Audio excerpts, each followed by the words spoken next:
Impeccable. Et donc, alors le temps que je retrouve mes diapos, forcément. De quoi est-ce qu'on a parlé la dernière fois?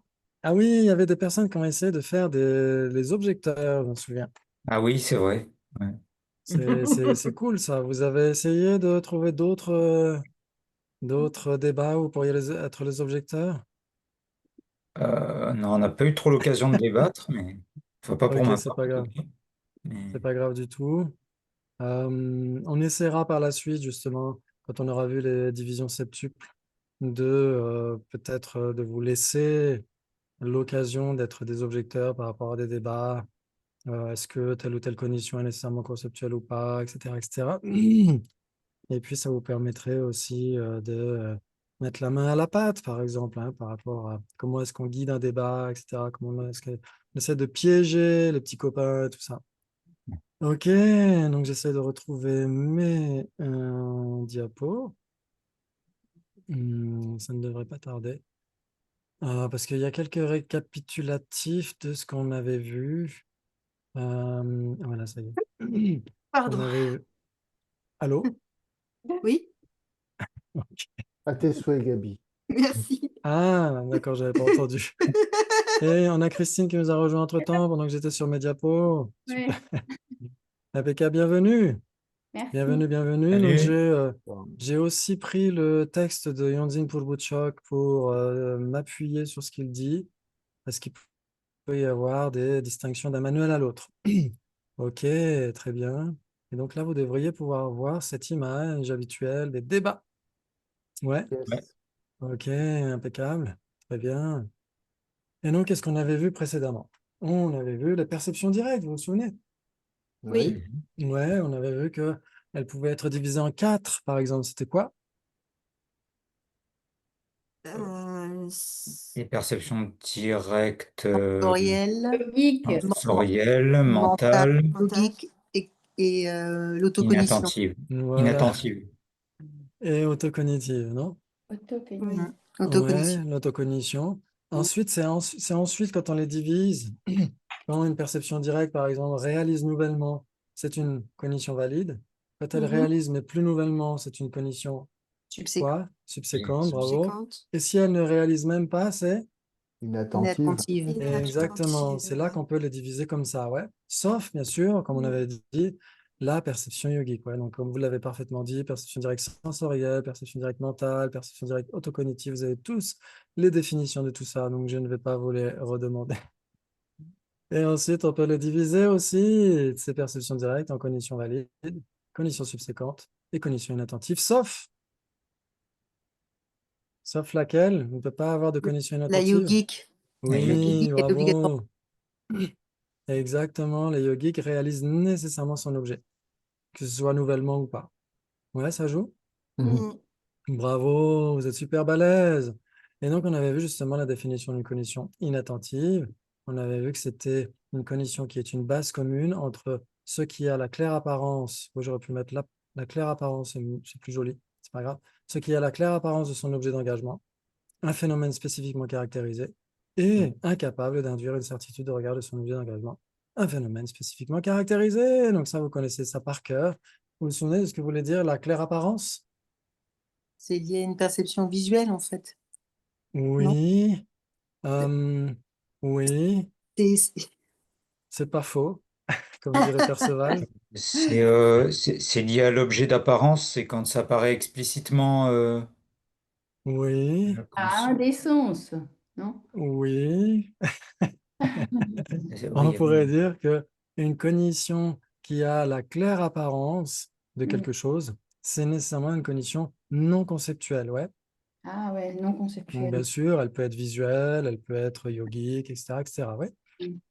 Donc, c'est Mm. ça que veut dire la claire apparence, c'est qu'il n'y a pas de généralité de sens, il n'y a pas de concept.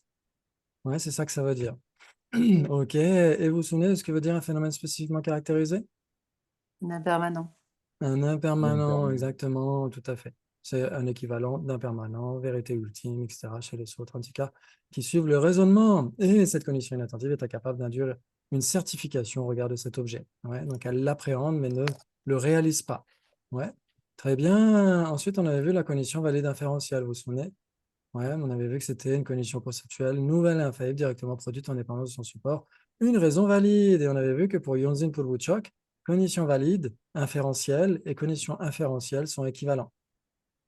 Ouais, si c'est une condition valide inférentielle, si c'est une condition inférentielle, c'est nécessairement une condition valide inférentielle. Ouais. Les moments subséquents ne seront plus appelés des conditions valides, des conditions inférentielles. On les appellera des conditions subséquentes conceptuelles. Ouais, ça vous parle? Mhm. Oui, Ouais, oui, oui. bravo. Et donc, on avait vu que la raison sur laquelle, qui produit directement une condition inférentielle, c'est une raison valide. Ouais, c'est pas n'importe quelle raison. Vous vous souvenez de la définition d'une raison dans telle preuve? Euh, Il s'ensuit que vous pouvez donner la définition d'une raison dans telle preuve. Une raison de telle preuve. Ah, c'est Une qui est ra- trois types, c'est ça que tu veux dire?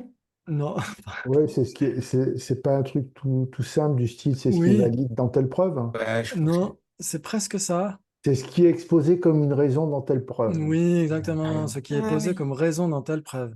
Mm. Ouais, ça veut dire qu'on peut donner n'importe quelle raison. On peut dire, voilà, excusez-moi, je suis en retard parce que je viens de me faire un brushing. Ouais, donc je donne une raison. Mais c'est pas une raison valide, Voilà. à l'évidence. Ben non. Ou alors c'est vraiment que j'ai pas un bon coiffeur. Et donc, en effet, on peut donner n'importe quelle raison. On peut en entendre partout. Vous pouvez entendre des politiques, des journalistes, etc., donner plein de raisons. C'est pas nécessairement des raisons valides. Attention, attention, attention. Ok. De Et moins en donc, moins. Oui, Pardon. elles sont moins en moins Nécessairement valides, pas. en effet. oui. La définition d'une raison dans la preuve prouvant que le son est impermanent? C'est ce qui est donné comme raison. Dans la preuve que le son est impermanent. Exactement, tout Voilà. à fait. Ce qui est posé comme raison dans la preuve prouvant que le son est impermanent, c'est tout ça. Ouais. Maintenant, si on dit la raison valide, la définition d'une raison valide, c'est Nouvelle et infaillible. La raison valide, la raison ouais, pas cognition valide, hein, raison valide. Ah, qui est posée comme raison valide dans ah la qui est des trois modes. Qui est des trois modes. trois modes. Oui, sinon c'est un peu facile, ouais, ce qui est posé comme raison valide. Si par exemple je vous demande la définition de la vacuité par la Sanghika, bah, c'est ce qui est posé comme étant la vacuité par les Prasanghikas. Ouais. Ok. Donc en effet, c'est ce qui est les trois modes. Mhm. Ouais. D'accord. Une raison valide, elle doit être les trois modes. Ouais, donc après, si on a le temps d'étudier un petit peu la logique, on pourra voir que ce n'est pas ce qui comprend les trois modes, mais ce qui est les trois Et- modes. Ouais, donc on essaiera de voir ça Mhm. peut-être par la suite. Donc en effet, maintenant, la définition d'une raison valide dans la preuve prouvant que le son est permanent car il est produit. Euh, les trois modes dans la... Tu peux répéter la phrase, s'il Dans te la plaît? preuve prouvant que le son est impermanent car il est produit. Ce qui est les trois modes dans la preuve prouvant que le son est impermanent car il est produit. Voilà, bravo, c'est tout simple. Ouais, ok. C'est-à-dire que si on a la preuve, il suffit juste de donner la définition de la raison, ouais, de la raison valide. Donc, c'est ce qui est les trois modes. C'est ce qui est ce qui est les trois modes dans telle preuve. Ce qui est les trois modes dans la preuve prouvant que le son est impermanent. Ce qui est les trois modes dans la preuve prouvant que le son est impermanent car il est produit, etc., etc. Ouais, c'est tout On simple. peut juste rappeler les trois modes? Bah, ils Alors, sont justement, ils écrits sont Et sous puis vos le là. yeux. sujet. C'est ça. Oui, c'est ça. Sujet, Ils sont- implication, contre-implication. D'accord. Exactement. Ouais, propriété du sujet, implication et contre-implication. Mhm. Ouais. Donc, c'est la première chose à vérifier pour le défenseur, c'est est-ce que la raison qu'on lui donne est la propriété du sujet. C'est la première chose à voir. Si la raison n'est pas la propriété du sujet, qu'est-ce que vous devez répondre? Si par exemple, je vous dis désolé d'être en retard La, car je viens de me faire un brushing, la raison n'est pas établie. Voilà. exactement, la raison n'est pas établie, en effet, parce qu'il n'y a pas la propriété du sujet. Ouais. Maintenant, Hmm. que la propriété du sujet soit présente ne suffit pas. Encore faut-il qu'il y ait l'implication et la contre-implication. En général, quand il y a l'une, il y a l'autre. Ouais. Mm. Hmm. Donc, si par exemple, je dis, OK, désolé d'être en retard parce qu'aujourd'hui, j'existe. Ah, Parce que hier, Hier, non. pas Ouais. d'implication. Pas d'implication, exactement. Pas parce que tu existes. Voilà. Ce n'est pas parce que j'existe que je suis nécessairement en retard. Ouais. Ouais, ou il s'ensuit que le sujet, le son est impermanent car il existe. Mhm. Ouais, c'est pas Ouais. parce qu'il existe qu'il doit être impermanent. Ouais. Exactement, tout Hmm. à fait. Où il s'ensuit que le son est un son de guitare car c'est un son qui est produit. Mhm. Ouais. Ouais, ce n'est pas parce que c'est un son qui est produit que c'est nécessairement un son de guitare, etc., etc. Ouais. Ouais. Ok, très bien, très bien. Donc, vous avez parfaitement compris. Et en général, comme on l'a dit, quand il y a l'implication et il y a la contre-implication. Ouais, par exemple, le sujet leçon est impermanent car il est produit, ça joue. Le sujet leçon existe car il est produit, ça joue aussi, vous êtes d'accord? Mhm. Oui. Oui, Ouais. Si c'est produit, ça existe nécessairement. c'est Et si nécessairement. ça n'existait pas, ça ne pourrait pas être produit. Ouais, donc, il y a aussi la Mm. contre-implication. Ouais, ça joue?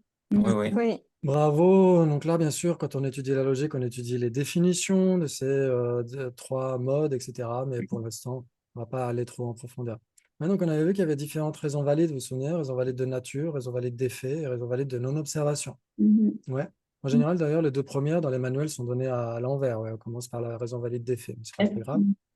Ouais. Donc, par exemple, quand on dit le son est impermanent car il est produit, c'est une raison valide Nature. Nature. de nature. Exactement. C'est dans la nature du son que d'être impermanent et c'est dans la nature du son que d'être produit. Et c'est dans la nature d'impermanent que d'être produit, et de produit que d'être impermanent, etc. Ouais. Ok. Mm. Et ensuite, raison valide d'effet. C'est par exemple, je vous dis, ok, sur cette colline où il y a une immense colonne de fumée, il y a nécessairement du feu car il y a de la fumée.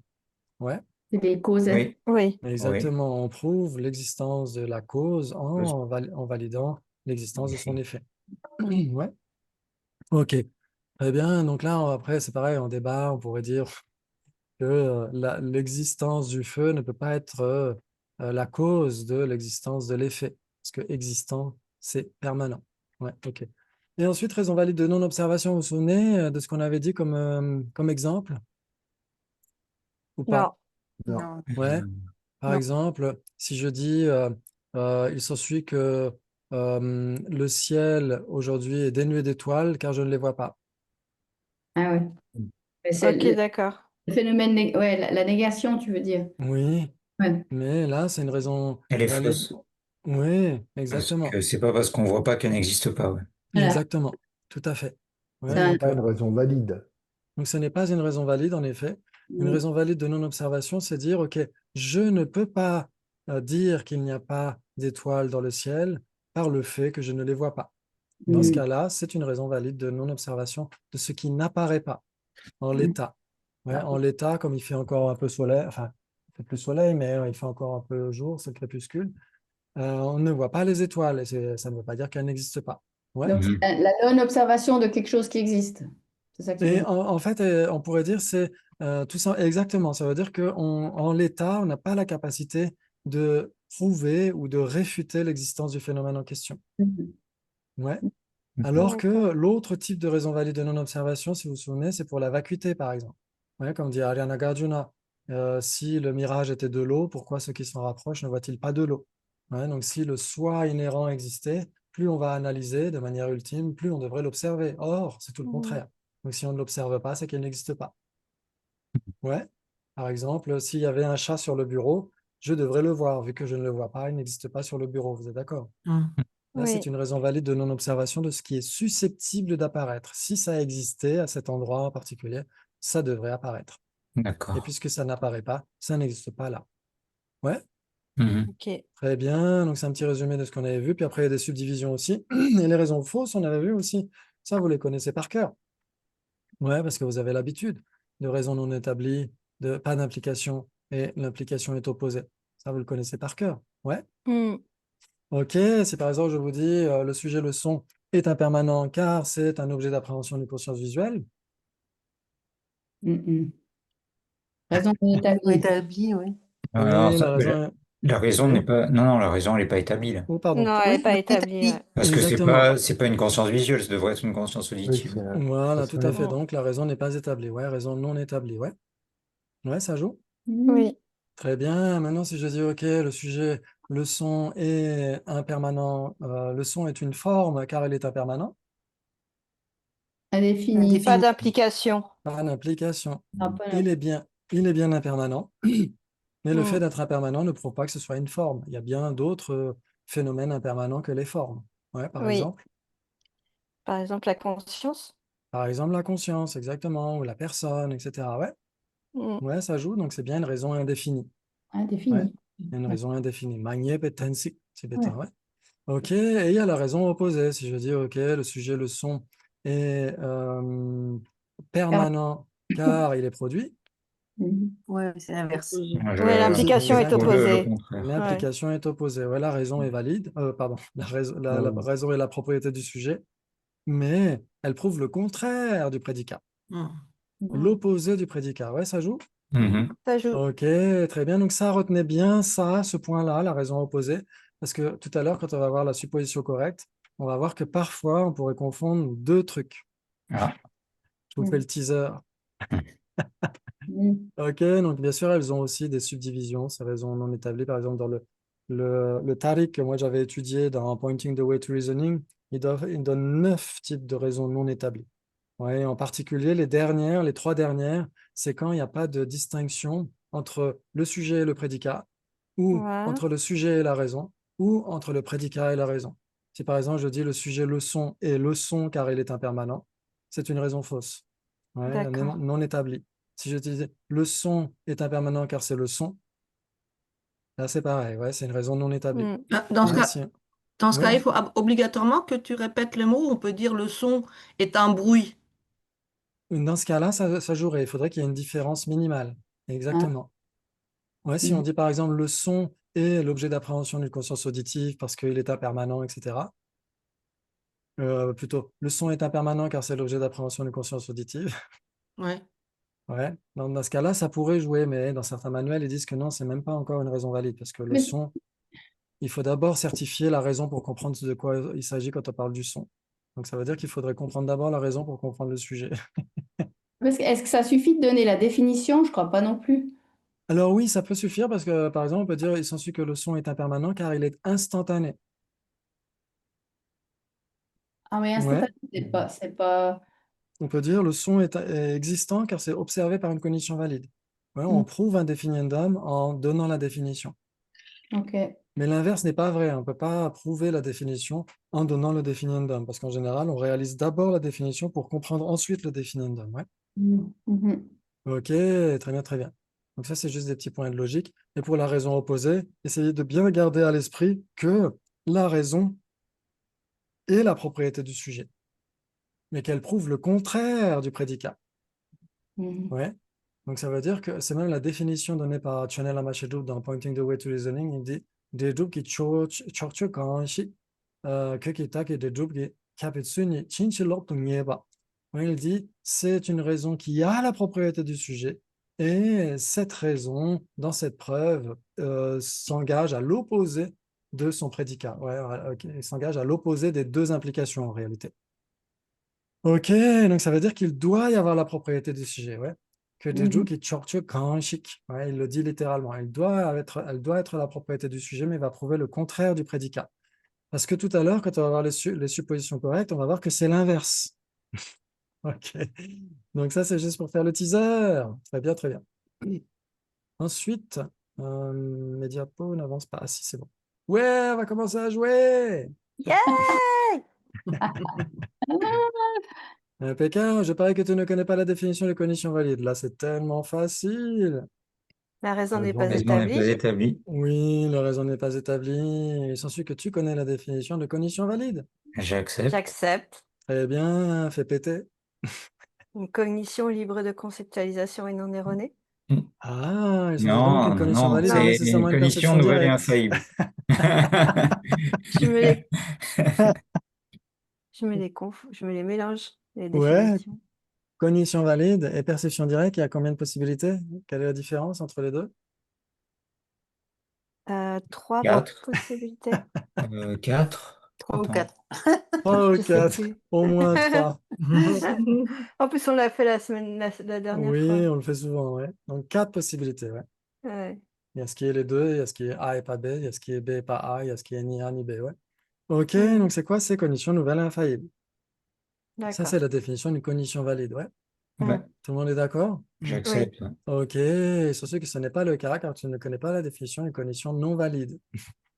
Donc la raison n'est Pourquoi? pas établie, ouais, parce qu'il donne une raison, mais elle est fausse, parce que vous connaissez forcément cette définition. Donc la raison n'est pas établie. Ok, sur ce que tu connais la définition de cognition non valide.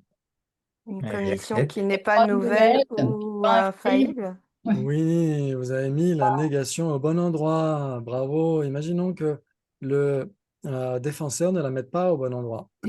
Ce qui n'est pas une condition nouvelle et infaillible. Ouch! Aïe, ça fait mal ça. Ça fait mal, ça, hein? Mm. Ce qui n'est pas, parce que sa négation, elle nie toute la Oui, définition. oui. Ah, Ah, Dans la ce cas-là, cognition entière, oui. exactement. Il nie même cognition. Et donc, dans ce Mm. cas-là, c'est facile de dire, il s'agit que le sujet corne de lapin est une condition non valide. Mm. ah, mhm. Ah, puisqu'une corne de lapin. Ouais, Mais- ouais. N'est ouais, pas. donc lui, il va dire pourquoi, bien sûr. Une corne de lapin n'est pas une condition non valide. Il s'agit que le sujet corne de lapin est une condition non valide, car ce n'est pas une condition nouvelle et infaillible. C'est pas une cognition du tout, en fait. Exactement, c'est pas une condition du tout, donc ça ne peut pas être une condition non valide. Ouais, Mm. donc c'est pourquoi vous avez bien fait de mettre la négation au bon endroit. C'est une Mm. cognition qui n'est pas nouvelle et infaillible. Mm. Vous avez bien fait. C'est et où, non? Hein, pardon? C'est Je plutôt mettrais ou, et non? Qui où. n'est pas nouvelle ou infaillible. Oui, qui n'est pas Et où? nouvelle et ou infaillible, exactement. Voilà. Ouais. Ouais, ça veut dire que si elle n'est pas nouvelle, eh ben, si c'est une condition qui n'est pas nouvelle, de toute façon, même si elle est infaillible, c'est pas une condition valide. Et si elle n'est pas Mm. infaillible mais qu'elle est nouvelle, de toute façon, c'est pas une condition valide non C'est plus. une Donc il cognition faut qu'elle valide. soit les deux. Les deux. Ouais. Et où? Ouais. Ouais, exactement. Ouais, ça joue. Bien. Mm. Oui. Mm. Bravo, magnifique, pas d'implication. Donc en effet, si le défenseur dit pas d'implication ici, il surtout que le sujet corne de lapin est une condition non valide, car ce n'est pas une condition nouvelle et infaillible. En effet, une corne de lapin n'est pas Mhm. une condition nouvelle et infaillible. Et cela n'implique pas qu'elle soit une condition non valide. Donc pas d'implication. Mhm. Tout le monde est d'accord? Ok. Ouais. Oui. Oui. Donc forcément, vu que le défenseur se contredit, fini, ça. Ok, surtout que le sujet est une condition qui n'est pas nouvelle et infaillible. Et la définition de condition non valide. Mhm. Là, ça joue, non? Ouais, ça joue. Oui. Ok, bravo, j'accepte. J'accepte. Magnifique. Il s'agit que parmi les divisions septuples, tu peux donner celles qui sont des conditions non valides. Peut-être. J'accepte. Ah, bah, j'accepte, ouais. Ouais. Très bien, donne. La Très cognition bien. subséquente, Ok. Mhm. la Condition cognition subséquente, inattentive, condition inattentive, le doute, la le doute, supposition correcte la supposition correcte et la faute. La fausse, ouais. et la cognition fausse. Bravo, c'est Mm. magnifique. C'est magnifique. Aucune de celles-ci ne peut être une cognition valide. Ouais, ça joue? Mm. Oui. Oui. Ok, bravo. Bravo, bravo. Donc, en effet, on va essayer de voir la supposition correcte donnée par Yonzin Purbuchok. Ouais, c'est une cognition conceptuelle factuellement concordante qui est faillible au regard de la détermination de son objet. Ok, donc bien sûr, c'est beaucoup débattu. Si vous suivez Connaître l'esprit, vous regardez quelques sessions en arrière, on a parlé de la supposition correcte et des différents débats mentionnés par Lati Rinpoche, avec les différentes définitions, etc. Ici, c'est celle de Yongzin Purbuchok, qui est remise en question par Lati Rinpoche. Pourquoi? Parce que ça pourrait très bien être un doute. Il s'agit donc que la supposition correcte est un doute. Non. Ben non, Un doute Non. qui tend vers le factuel. non. Pourquoi? Et pourquoi, oui. Pourquoi, oui. Parce que ce doute qui tend vers le factuel est une cognition conceptuelle, factuellement concordante, qui Ouais. est faillible au regard de la détermination de son objet. Ouais. Oui, c'est vrai. Ah, J'accepte. Non, non, non, c'est pas bon. c'est Quoi? pas bon. C'est Non, pas bon non, non. pourquoi? Le doute, c'est pas une supposition correcte. Le doute, il hésite entre deux possibilités. Voilà. Alors que la supposition correcte, non. Ah, bravo. Oh là là, c'est magnifique. On voit que Sabine suit bien le vendredi matin. C'est incroyable. Incroyable. Ok, donc en effet, le doute oscille entre deux possibilités. Vous êtes d'accord? Quand on Oui. doute, on dit peut-être bien que oui, peut-être bien que non. Ouais. Ouais. Ok, alors que là, la supposition correcte, elle ne doute pas, sauf que ce n'est pas mentionné dans cette définition. Bah oui, c'est ça. Et donc, c'est ce que dit la Rinpoche, elle dit il faudrait mentionner en fait qu'elle est univoque, qu'elle n'est pas équivoque, qu'elle n'oscille pas, qu'elle n'hésite pas entre deux possibilités. Ben, je Donc, dans ce comprends pas. cas-là, Mm. C'est oui, au moins deux possibilités. oui, exactement, au moins deux possibilités, Voilà. tout à fait. Au moins, j'aime Oui, bien. donc ça pourrait être deux possibilités au minimum syndical. Voilà. Ouais. Et c'est vrai qu'on pourrait dire, oui, peut-être que la direction c'est nord, peut-être que c'est ouest, peut-être que c'est est. On ne sait pas trop. Et ça pourrait même être quatre possibilités, Ouais. etc. Ouais. Ok, très bien. Mais j'ai l'impression que si c'est plus de 2, on ne sait pas du tout. Alors que quand c'est 2, on peut vraiment tendre vers le factuel ou tendre vers le non factuel. Quand c'est 3, j'ai l'impression que quand on va se diriger vers une position, on va nécessairement s'éloigner des 2 autres.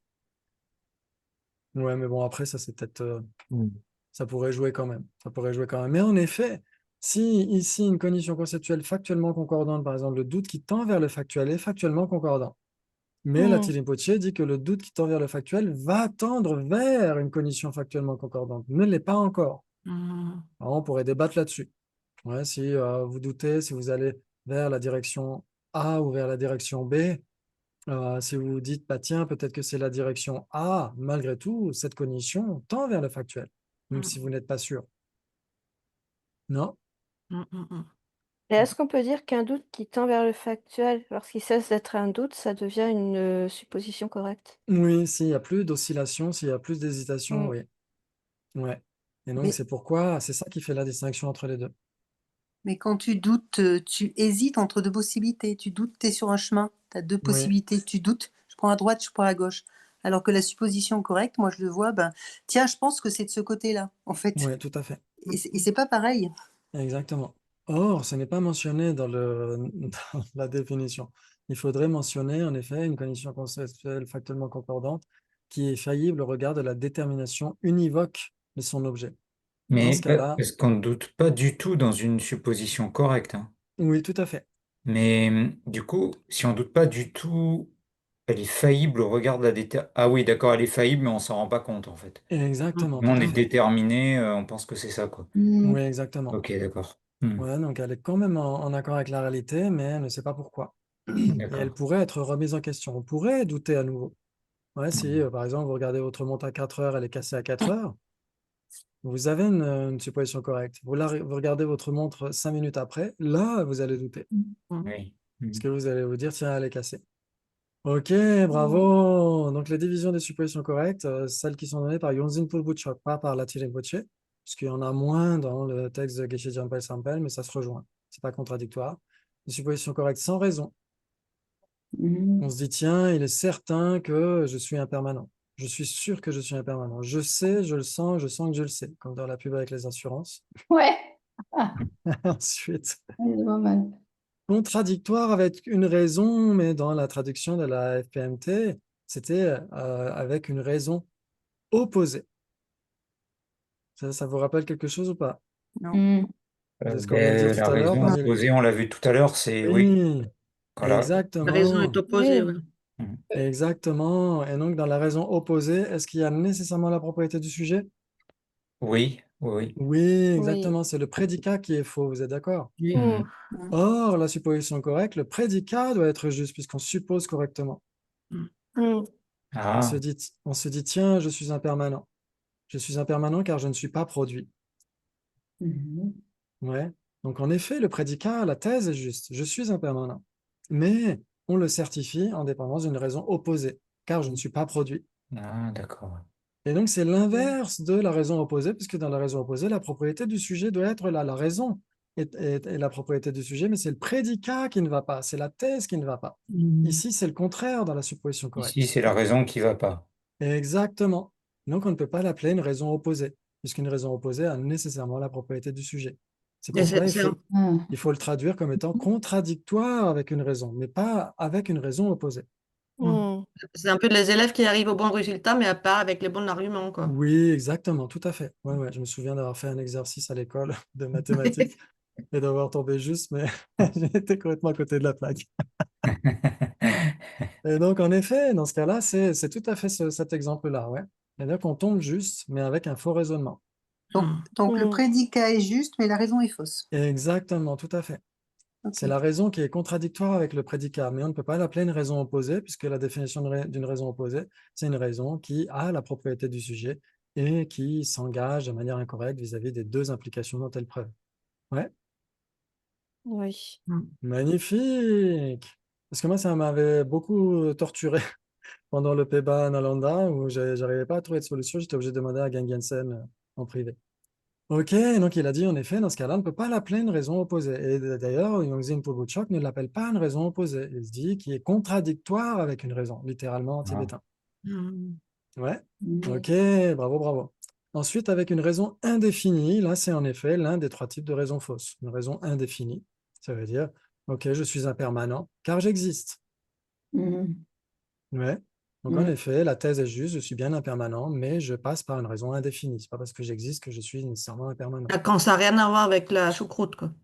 Oui, exactement. Ça n'a rien, rien à voir avec la choucroute. C'est ça que j'aurais Bah, dû ça a à marquer. voir, mais c'est pas assez précis. Oui, Tout c'est pas ça, assez précis. voilà, ça a à voir Exactement. quand même, mais c'est en Ouais, souffrance. tout à fait. J'aurais dû mettre, c'est pas assez précis avec la choucroute. Ensuite, avec une raison non établie, je suis impermanent car je sais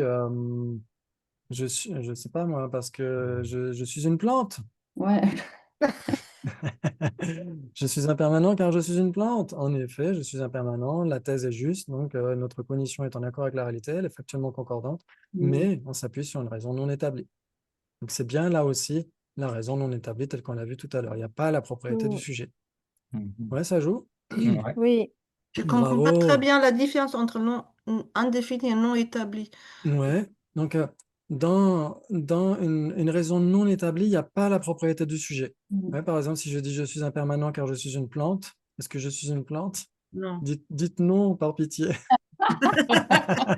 Et on dit c'est une belle plante, hein, tu vois. Ah, j'ai dans un des jeunes filles, une belle C'est vrai que plante. ça se dit, ouais. Ah, Ok, donc dans ce cas-là, la raison n'est pas établie. Ouais, il n'y a pas la propriété du sujet. Alors que dans une raison indéfinie, il doit y avoir la propriété du sujet. C'est même la définition aussi donnée par Chonela Machedo. Et des jours qui chorche, cranche, que kita, qui des jours qui capitule ni nambar manieba. Ouais, donc ça veut dire que c'est la propriété du sujet dans telle preuve, mais cette raison est indéfinie au regard des 2 implications. Si je dis, OK, j'existe, je suis impermanent car j'existe, mhm. Tu existes, mais t'es pas. la raison est Ah établie. oui, parce que j'existe, c'est juste, alors que la plante, c'est injuste. C'est pour ça. Ok. Voilà, exactement. Ok, ok, ok, ok. C'est pas Bravo. complètement à côté de la plaque. Exactement, Ouais. c'est pas Ok. complètement à côté de la plaque, mais ça ne prouve rien. Voilà. Ok. Ouais, Pas c'est pas parce que d'implication. j'existe, il Mhm. n'y a pas d'implication, exactement. Il n'y a pas d'implication. C'est pas parce que j'existe que ça implique le fait d'être impermanent. Mhm. Ouais, Mm. ça pourrait ou ne pas. Ouais, donc c'est pourquoi la définition dit qu'il s'engage de manière indéfinie au regard des 2 implications. Mhm. Ok, très bien. Et avec une raison inaboutie. Ouais, Oula. ten Ouais. la ma bébé tensi en tibétain. Donc ça veut dire que il y a l'exemple qui est donné par Yongzin Pobutchok, ça veut dire qu'on nous dit, ok, le sujet, le son est impermanent car il est produit. On a compris ce que veut dire le son. On a compris ce que veut dire produit. On a compris ce que veut dire impermanent. Mais on n'a pas encore certifié que si c'est produit, ça doit nécessairement être impermanent. Mais donc, c'est-à-dire que c'est une raison qui est valide, qui est donnée, mais on n'a pas été on l'a pas comprise jusqu'au bout. On l'a J'ai pas pas compris ton réalisé. exemple. Ouais, le sujet, le son est impermanent car il est produit.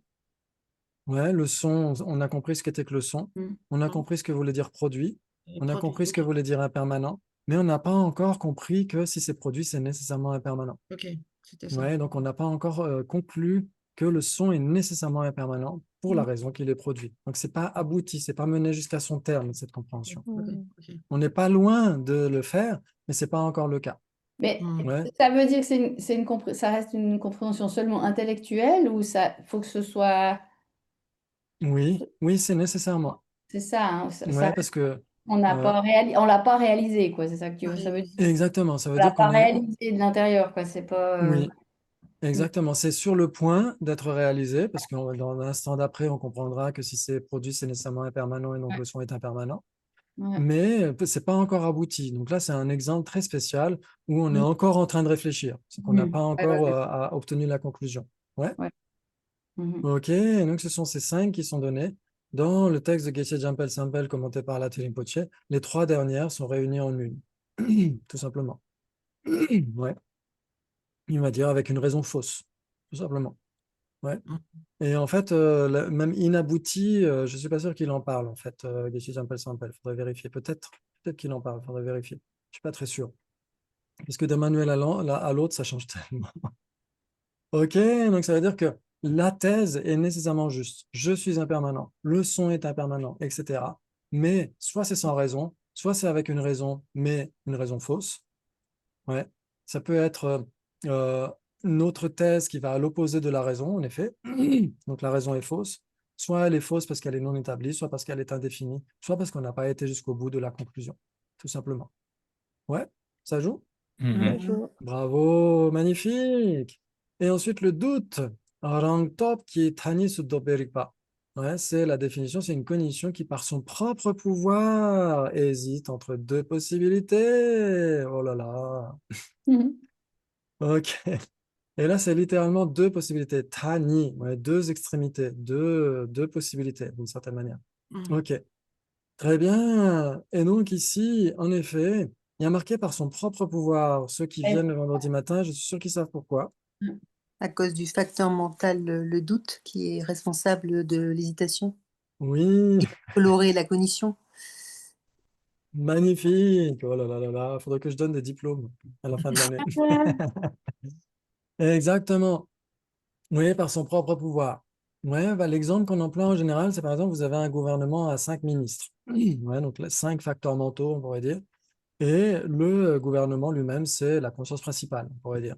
Donc tout ça, c'est une même substance. Et donc si le ministre de l'Éducation dit, OK, on va augmenter les profs, ce qui serait une bonne idée d'investir dans l'éducation, si ça, je dis rien.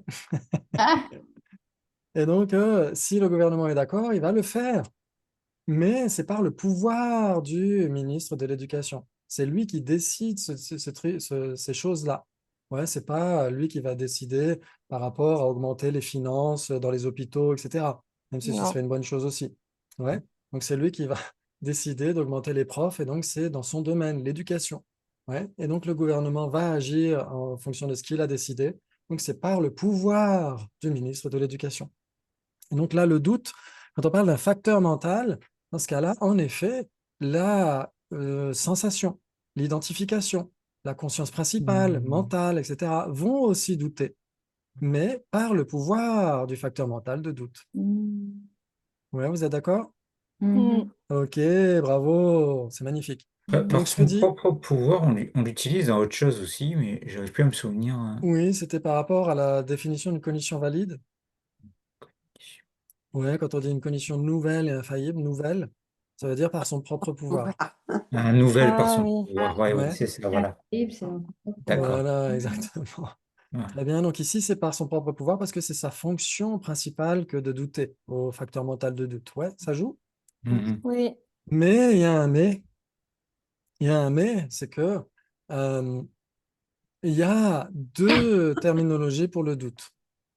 Ouais, par exemple, vous connaissez cette magnifique citation de Aryadeva, le disciple direct de Arya Nagarjuna, qui dit: Ceux de peu de mérite n'entretiennent aucun doute sur le bien fondé des apparences. Mhm. Ouais, et Oui. ceux qui doutent sur le bien fondé des apparences voient leur samsara trembler à la racine. Mhm. Ouais, donc ça veut dire que ce doute-là est salutaire, il est sain, il est nécessaire, Mm. non? Oui, oui. Ouais. Oui. Puisqu'il fait Oui. trembler le samsara à la racine. Mm. Oui. Oui. Donc c'est un type de doute scientifique. Mm. Ouais, et donc c'est le doute dont on parle ici maintenant. Mm. C'est samshaya en sanskrit. Alors bien sûr, en tibétain, c'est toujours le même mot, c'est tetsam. C'est toujours le même mot. Mais en sanskrit, c'est deux mots différents. L'affliction racine de doute, c'est vichikitsa. Le doute qui est une affliction racine, c'est qu'on n'arrive pas à décider si oui ou non il y a les quatre nobles vérités, si oui ou non il y a la libération. On n'arrive pas à décider, on est piégé, on est coincé.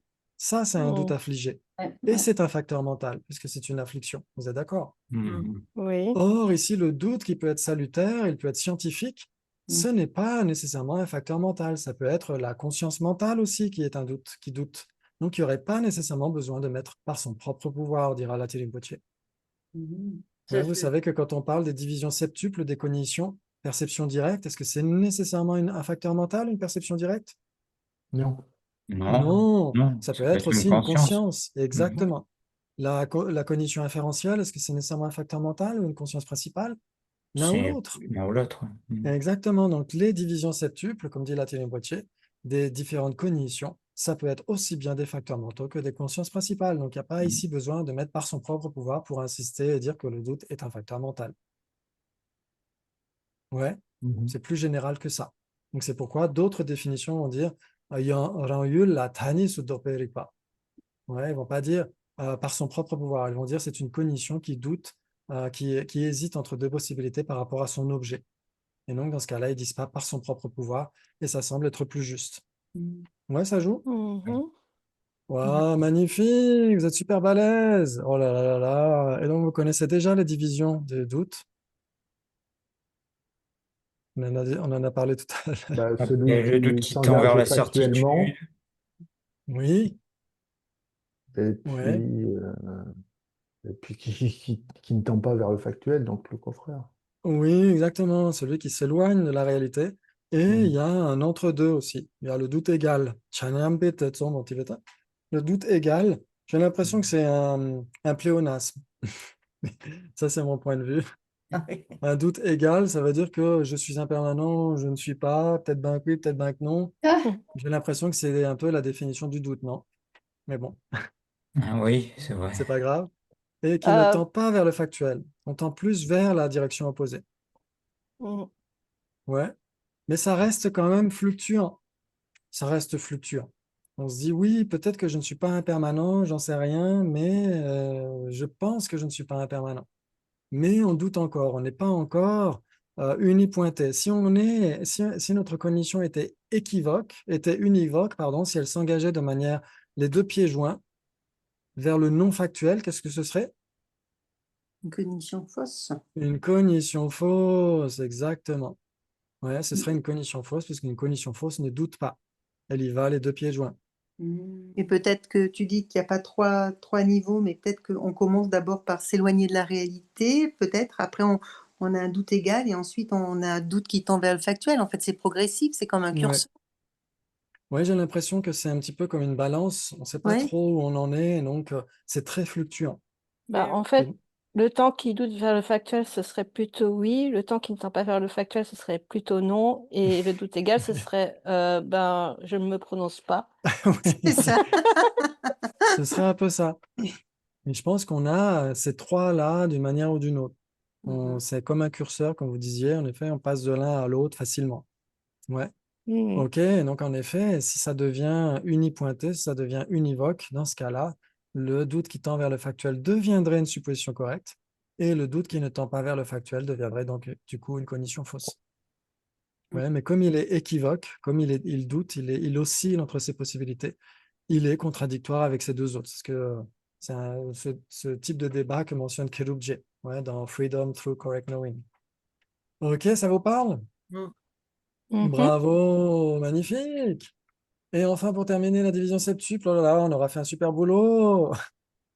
Raye la chinchillotte de Shuberipa. Ouais, la cognition, c'est une cognition qui s'engage incorrectement vers son objet, de manière distordue vers son objet. Ouais, vous avez déjà la définition d'une cognition erronée, par exemple. Erroné. Oui, Qui se qui se trompe trompe à à l'égard de l'égard son de Et son objet objet. apparent. d'apparence. Oui, une cognition qui se trompe à l'égard de son objet apparent, magnifique. Et on pourrait dire, sa sœur siamoise, qu'on pourrait définir comme étant une cognition qui s'engage, qui se trompe à l'égard de son objet d'engagement. Oui, c'est la même Ouais. chose, là, c'est équivalent les deux. Et donc, dans ce cas-là, oui, exactement. Mm. On pourrait dire qu'en effet, c'est équivalent. Cette cognition fausse ici, moi, j'avais tendance à parler de conscience fausse et de cognition fausse pour distinguer les deux, mais en réalité, c'est la même chose. Donc, on peut dire cognition fausse dans les deux cas. Une cognition qui se trompe à l'égard de son objet d'engagement, c'est nécessairement une cognition qui s'engage de manière incorrecte vis-à-vis de son objet d'engagement. Ouais. Sauf que Ouais. là, bien sûr, il n'y a pas marqué objet d'engagement, comme vous avez remarqué. Non. Ouais. Non, mais qui Ouais, s'engage. ouais, Ouais. exactement. Exactement, qui s'engage parce que c'est, en tibétain, c'est Shupa et c'est Shuperipa, ouais, qui demeure d'une certaine manière à l'opposé de son objet. Ça, je pense que ce serait une meilleure façon de le traduire, qui demeure de manière distordue par rapport à son objet. Mais c'est comme ça que c'est traduit en général, qui s'engage ou qui engage son objet de manière incorrecte ou de manière distordue. Ouais. Mhm. Ok, très D'accord. bien. Donc, si elle se trompe à l'égard de son objet d'engagement, c'est une condition fausse. Ouais. Si on Mais disait simplement vis-à-vis de son objet apparent, ça voudrait dire quoi? C'est erroné. Erroné. C'est erroné. oui. Ouais, si on disait que la définition d'une cognition fausse, c'est une cognition qui s'engage incorrectement vers son objet apparent, ça veut dire que toutes les cognitions inférentielles sont des cognitions Ah fausses. bah oui, oui. Ouais, parce qu'elles sont conceptuelles, donc elles sont Et toutes les nécessairement erronées. conceptuelles, du coup, oui. Ouais, ça joue. Mm. Oui. Bravo, waouh, vous être super. Et ensuite, il y a deux divisions des cognitions fausses que vous connaissez par cœur. Bah, conceptuel sensoriel. Ah oui. Conceptuelle et non conceptuelle. Et Oui, non enfin, non conceptuelle. On ne conceptuel. peut pas dire direct, on doit dire non conceptuel. Oui, on ne peut pas l'appeler une perception directe. On peut dire que c'est une cognition directe, mais on ne peut pas l'appeler perception directe. Mhm. Ouais, donc les cognitions fausses conceptuelles, il y en a beaucoup, mais la principale, celle qui fait qu'on se réunit tous le vendredi soir pour transformer notre esprit, obtenir l'éveil pour le bien de tous les êtres. À cause de quoi on est là? On Cognition. veut savoir À la cause de vérité. on se croit existant réellement, intrinsèquement. Donc, Oui, c'est pour ça. exactement. Donc à cause de l'ignorance. Cool. L'ignorance fondamentale, si on n'était pas ignorant, on n'aurait pas besoin de venir le vendredi soir, on pourrait faire autre chose, du Scrabble ou du macramé. Il y en a plein qui sont ignorants qui viennent pas quand même. Ils ont un doute. Enfin, non, ils n'ont Et pas le peut-être doute. que vous venez, mais que vous n'êtes pas ignorant, donc il y a peut-être 4 possibilités. Ok, Et puis on donc peut oui. faire on peut jouer avec du fil en même temps. Oui, tu Il peux aussi. tricoter en faisant des débats. Donc, en effet, la pire des cognitions fausses conceptuelles, c'est l'ignorance fondamentale. Ouais, l'ignorance qui saisit un soi, c'est notre pire ennemi. Ouais, c'est à cause d'elle qu'on essaye de transformer notre esprit, bonifier notre esprit, se diriger vers la cognition valide. Et les cognitions fausses non conceptuelles, on en a beaucoup aussi. Ouais, il y a les cognitions fausses non conceptuelles sensorielles, ouais, confondre un verre de terre avec une brindille. Et il y a les cognitions fausses non conceptuelles mentales. Ouais, donc là, il y a des débats par rapport au rêve, par exemple. Ouais, le rêve, si on met de côté les rêves lucides, les rêves prophétiques, etc., si on prend le rêve ordinaire, c'est généralement décrit par Yonzin Polbucha comme étant une cognition fausse mentale non conceptuelle. Ouais. Mais la Rinpoche dit que la Tsongkhapa, dans Ocean of Reasoning, le Rigpe Gyatso, son commentaire au Madhyamaka Shastra d'Aryanagarjuna, dit que certains rêves peuvent être conceptuels ou non. Ça dépend. Et j'aurais tendance à penser la même chose. Des fois, vous pouvez voir quelqu'un qui est en face de vous, ou vous rêvez de quelqu'un qui est en face de vous, et vous ne voyez pas son visage, mais vous savez qui c'est. Mhm. Et donc, j'ai l'impression que quand on sait qui est la personne, même si on ne la voit pas, c'est qu'il y a quelque chose de conceptuel qui est là. Mais ça, c'est mon point de vue. Après, peut-être que ça pourrait ne pas l'être. Ok, donc on a vu tout ça. On a vu toutes les divisions septuples. Oh là là, mais c'est merveilleux. Et- Il manque la musique. Ouais, ta. C'est magnifique. Et donc, on essaiera une fois prochaine de voir les divisions tripartites et les divisions bipartites. Mais déjà, vous connaissez des divisions bipartites. On vient juste d'évoquer avec la cognition fausse une division bipartite. Partite. Avec les divisions des cognitions fausses, c'est quoi? Ben, C'était juste il y a 3 secondes. Conceptuel et non Conceptuel. conceptuel. Non conceptuel. Exactement. Il est où le Ça- piège? Ça se voit qu'on est super attentifs. Non, je crois que c'est moi qui parle trop ce soir. Ok, donc ça veut dire que, donc bien sûr, on va essayer de comprendre aussi ce qu'est une conscience conceptuelle, une cognition conceptuelle. C'est une cognition qui appréhende la généralité de sens et la généralité de son comme susceptibles d'être mêlées. T'as dit Une quoi? La cogni- génération de généralité de sens et de son? Oui, comme susceptibles d'être mêlées. Jadun, derun, zimbelo. Ou Jadun, derun, zimbe shenrik. Mais là, c'est un pléonasme, si on dit shenrik. Ça veut dire une cognition conceptuelle. Ouais, une cognition déterminative ou idéale. Moi, j'aime bien idéal. Je trouve que c'est plus joli. Ah, mais de Mais, son, tu veux dire par rapport à comment on l'évoque? Je comprends. alors, il y a plusieurs débats par rapport à ce qu'est une généralité de son. Et pour la généralité de sens, ça va, tout le monde sera à peu près d'accord, parce que c'est ce que dit Acharya Dharmakirti, il dit She Gan la Dadazin Deni de la Topayin. Oui, il dira pour toute cognition qui appréhende le sens du son, et donc une généralité de sens, c'est nécessairement une cognition conceptuelle. Ouais. Mais après, pour ce qui est une généralité de son et une généralité de sens, tout le monde ne sera pas d'accord. par rapport à la généralité de son, par exemple, Panchen Sonargrappa dira que c'est, par exemple, c'est ce que vous entendez. Par exemple, vous entendez une conversation et vous conceptualisez sur la base de cette conversation.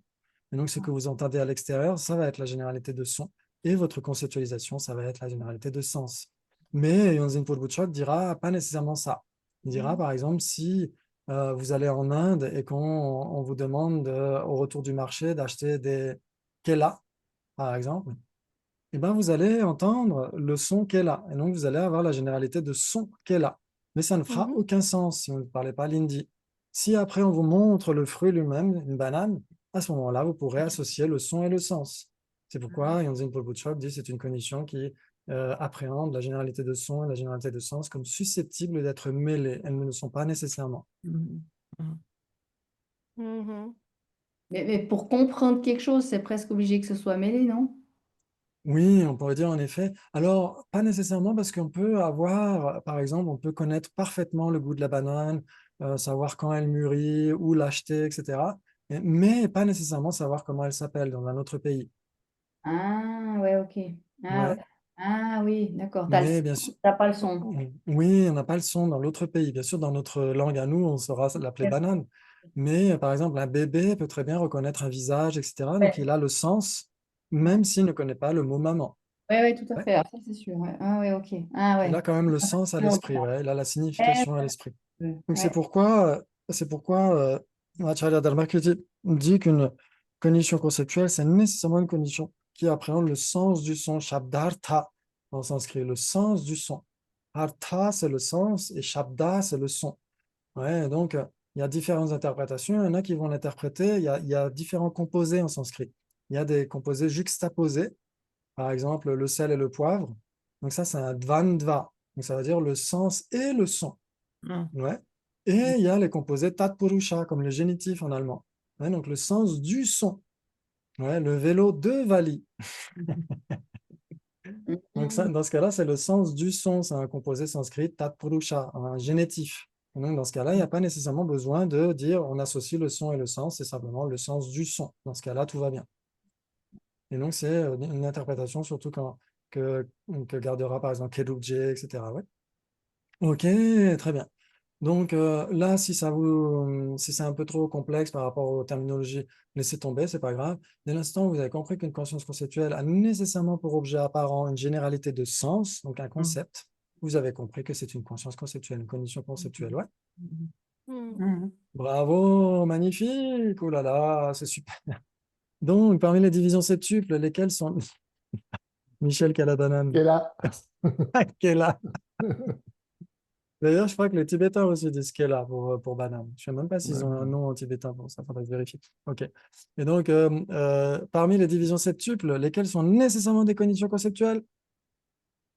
Inférentiel, Le doute. L'inférentiel, le doute, le doute, la supposition correcte. Correct. la supposition correcte, Inattentive? ah, Non, l'inattentive. Non, non, elle est non Ah, conceptuelle. Ah, elle est nécessairement cognition pas Elle est non fausse, conceptuelle. la fausse. La fausse, elle est nécessairement conceptuelle? non, non, non. Non Elle peut être plus. sensorielle aussi. Ah, Non, je crois qu'il n'y a que ces trois, hein. oui. Donc l'inférentiel est nécessairement conceptuel parce que, Parce qu'il y a un raisonnement, parce qu'on fait appel à des concepts quand Ouais, on raisonne. fait on a affaire.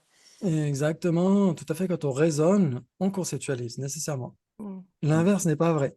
Si on conceptualise, on ne raisonne pas nécessairement. Par exemple, si vous visualisez le yidam, la déité, etc., c'est un yoga conceptuel. Mais ce n'est pas nécessairement discursif, ce n'est pas nécessairement un raisonnement. Ouais.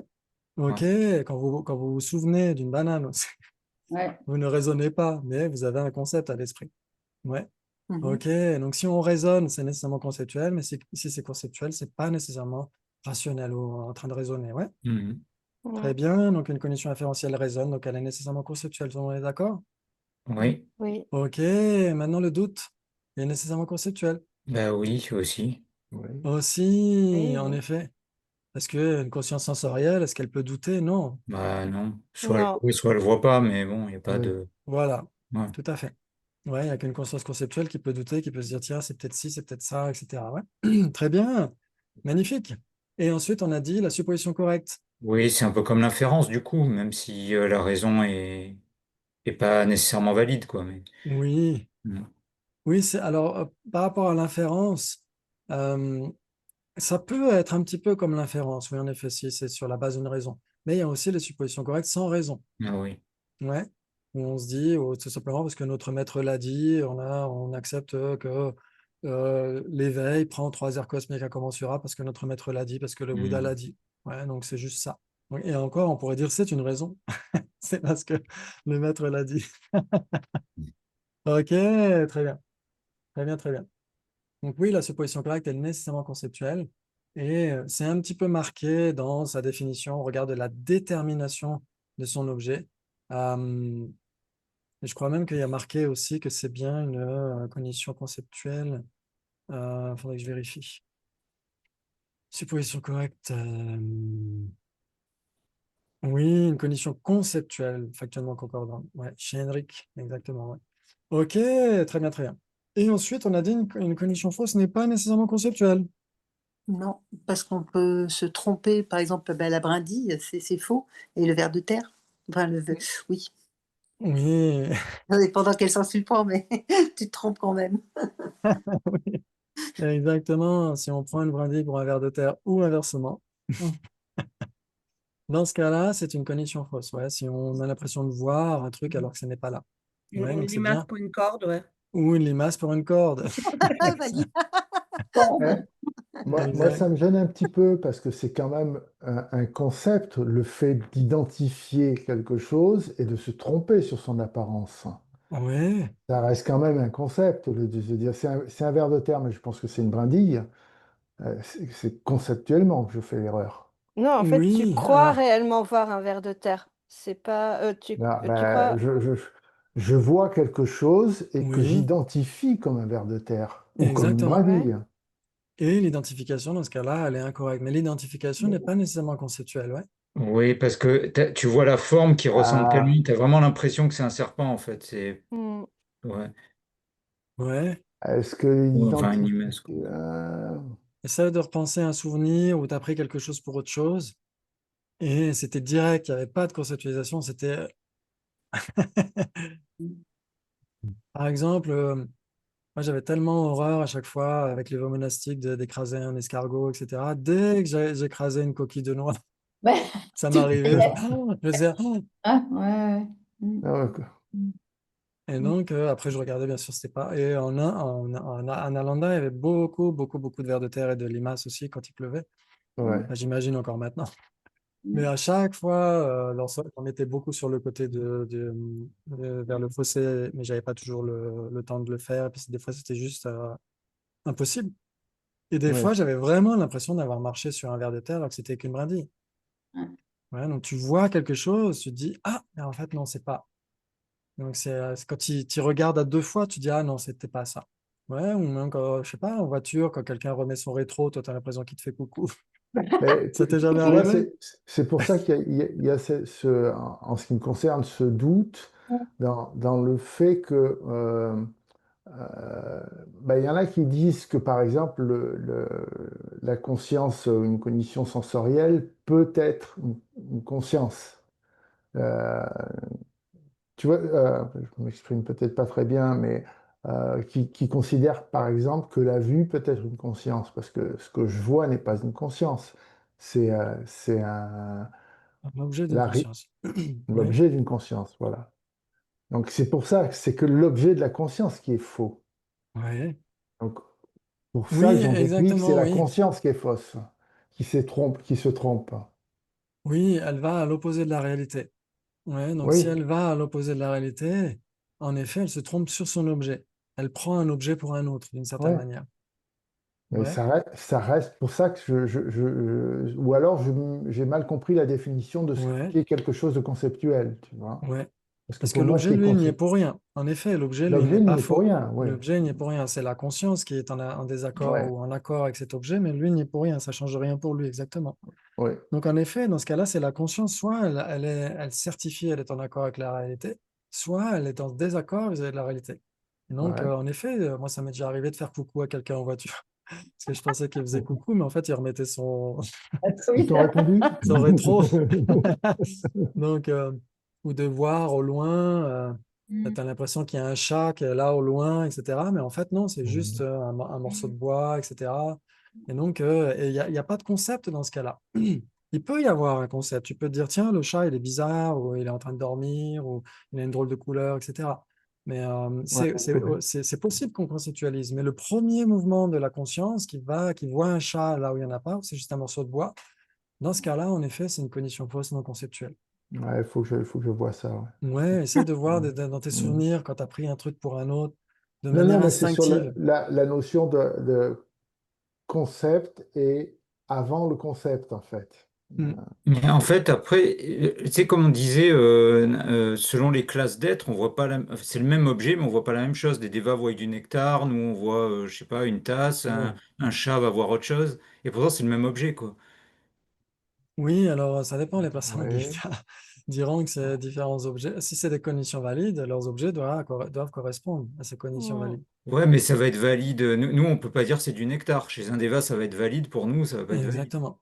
Et donc, Ouais. la question se pose, est-ce que dans cette même tasse, dans ce même contenant, est-ce qu'il y a à la fois du nectar, à la fois de l'eau, à la fois du sang, etc.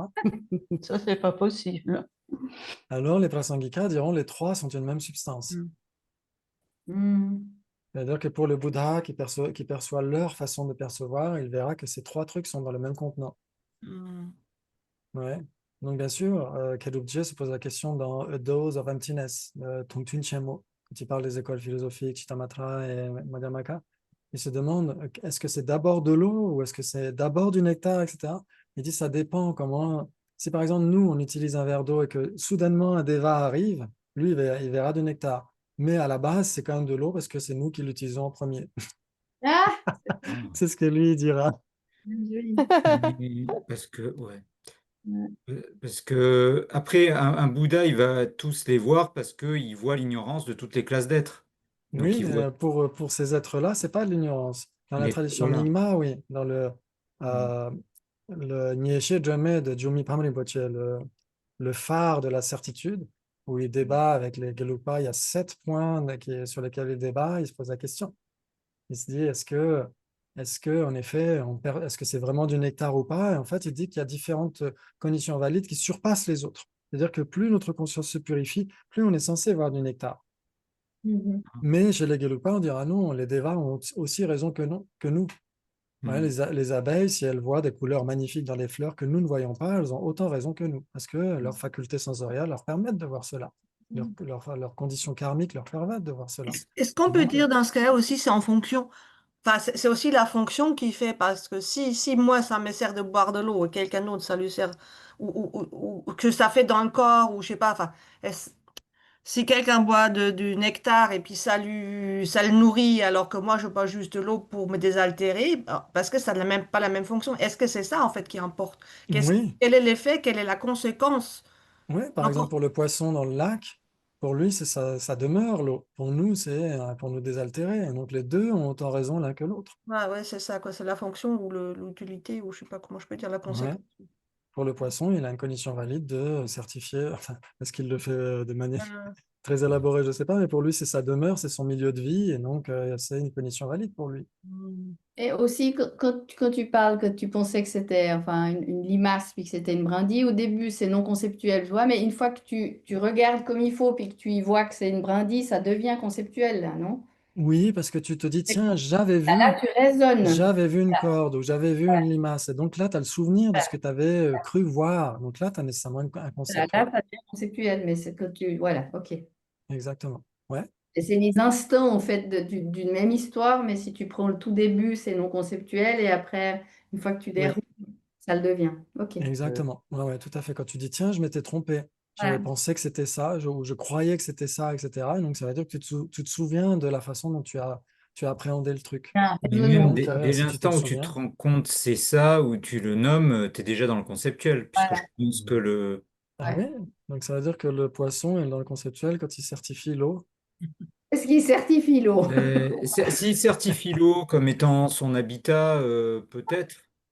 Ouais, Ouais. est-ce qu'une euh, vache certifie l'eau de manière conceptuelle quand elle va y boire? Ah non, d'accord, ouais, ouais. Non, non, non.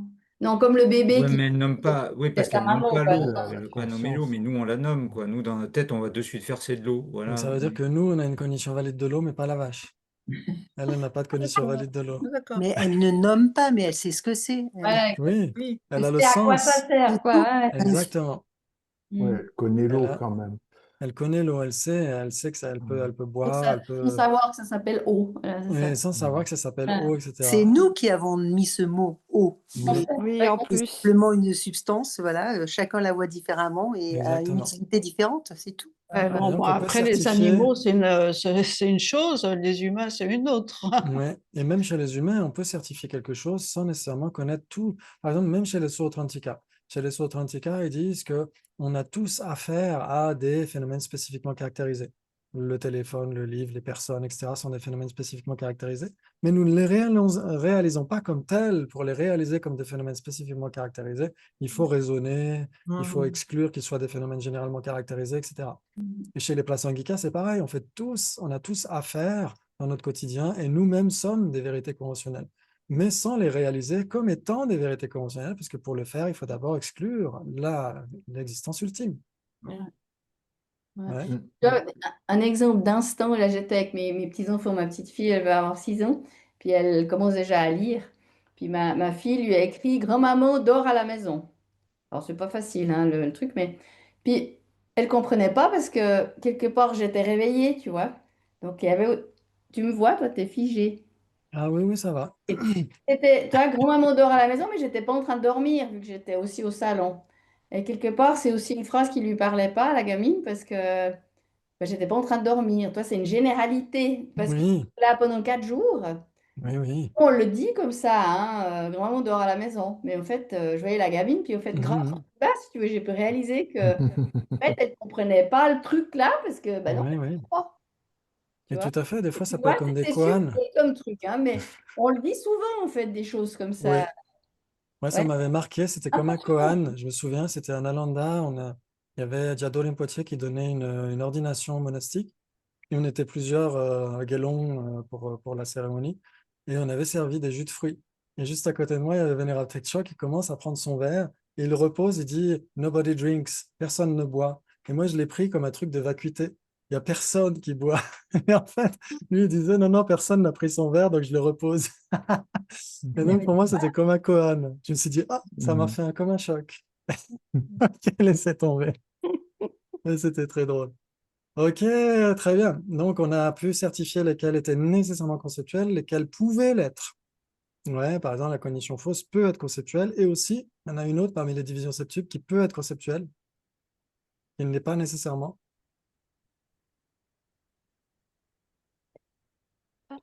Elle est Les Subséquente. subséquente, analytiques, non? La Les subséquente, oui. subséquentes, les Ah, inattentives. exactement. Les inattentives, non, parce qu'elles ont Euh, la claire apparence de leur objet, donc c'est nécessairement non conceptuel, les inattentives. Mais les ah, subséquentes, elles peuvent être conceptuelles. Pas nécessairement, mais elles peuvent, ouais. Ouais, Mhm. ça joue.